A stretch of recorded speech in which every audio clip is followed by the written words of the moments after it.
Hi, I'm Alexandra, a psychic spiritual counselor, and welcome to Alexandra's Psychic Eye. Coming to terms with our emerging spirituality and psychic gifts tends to leave us with a sense of discomfort within ourselves that can't be explained. The need to understand our place in the universe becomes a very strong impulse. Nothing that we experience in the physical seems real or makes sense. We become an outsider and wonder why other people around us seem to accept the status quo without question. What you're feeling is an alienation, a feeling that you've been set adrift in the universe. And that comes about because you are no longer looking to the physical world for the definitive answer, because it doesn't have it. Opening yourself up to your inner spirit will lead you to a place of peace. Recently, I received a letter from a woman who had endured many months of excruciating back pain, who sought a peaceful resolution to some devastating events in her life. She had come to me for healing and a reading. These events had affected her health and in turn put her body in disease. With her healing and her reading, things after started to change, and dramatically. And this is what she had to say. Dear Alexandra, I had to write to let you know how you absolutely changed my life. I feel so different in my life now. I had continuous pain in my back for so long due to family issues. A few hours after the reading, the healing that you gave me, the pain went miraculously away, and it hasn't come back since. You're amazing, you're wonderful, Alexandra. Signed, Lauren from the Bronx. Thank you, Lauren, and I wish you well and continue to find peace in your life. Don't go away, we'll be right back.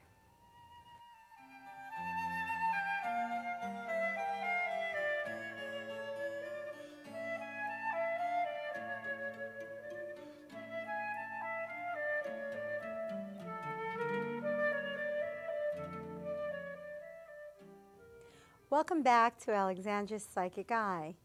We're speaking with Lani, a retired NYPD detective sergeant who has recently found himself surrounded by an overwhelming amount of spirits, and they all seem to want to speak to him.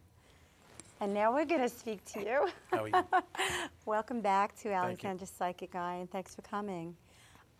Joe, you know, here you are, firefighter, detective, sergeant, into spirituality. It's such an anomaly. I can't even tell you. Why do you think you suddenly became aware of communicating with spirits? And what do you think they're all trying to say to you? Because they're, you know, to bring my viewers up to snuff, you came to me. My reading was 60 spirits in the room. You had all these pictures with white smoke all over the place and pictures of people and this and that. I mean, you of all people, you know, what brought you, what happened? You were just like a regular guy. Right. Well, I think everybody is psychic at some point. Yes, that's true. And I think it's just the way maybe they develop it, or they have to be open to it. Right. So I think that I had these tendencies, these knowing things as I was growing up. They were always there. They were always there. What's the earliest memory that you have of a psychic experience? Well, And again, something that was strange and different. thinking back when I was 10 or 11 years old, I had a cat that had passed away. A neighbor found it dead in his shed. And the cat used to sleep at the end of the bed, and, you know, on my feet. And even after the cat had passed away, I would feel the pressure of the cat. Oh my God. So, and again, this is something of me thinking back years ago, That's saying, amazing. I remember that now. Now, a skeptic would say you know, you're used to feeling him there, and that's why you felt it. No. No. No. Well, skeptics are always going to be skeptics Yes. unless you I love them. throw something at them Yes, that there is no way, and then even Yes. then they'll find Something. to be skeptical about. But I love them because once they are touched by it, they never go back because they know, oh my God, you Right. know. You literally felt the pressure exactly where, I mean, you know, I have my little pup here. There he is. He's snoozing, okay, a little fluffy. And I mean, there's a pressure on me. Yes. You know, it's either there or it's not. You know, I mean, now he's trying to get off the stage. But how did you explain that to yourself, that your cat still felt like it was sleeping at the end of your bed? Well, I mean, as a kid, I remember being frozen with fear.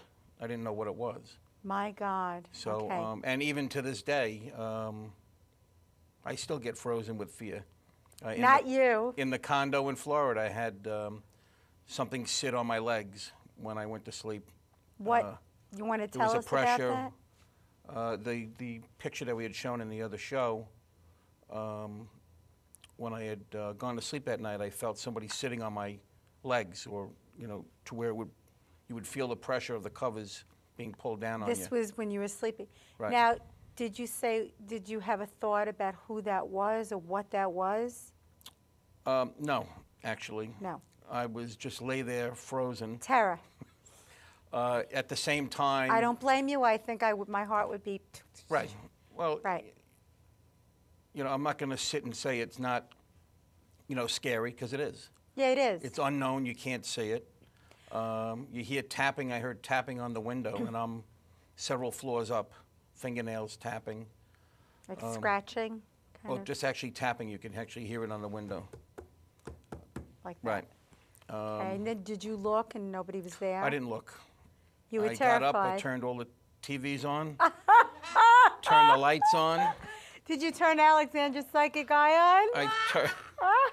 I We would have, you know, told you what it is, Joe. Yeah. Okay. Pens tapping. I had 8 o'clock the following night. I heard tapping in the kitchen. Now, And more tapping. More tapping, and I stood there, and I mean, I knew Frozen what I was fear. hearing. Went inside, and a big pen that was on the counter was lying there, and there was black dots on the cabinet. Someone was Right, was actually tapping the pen.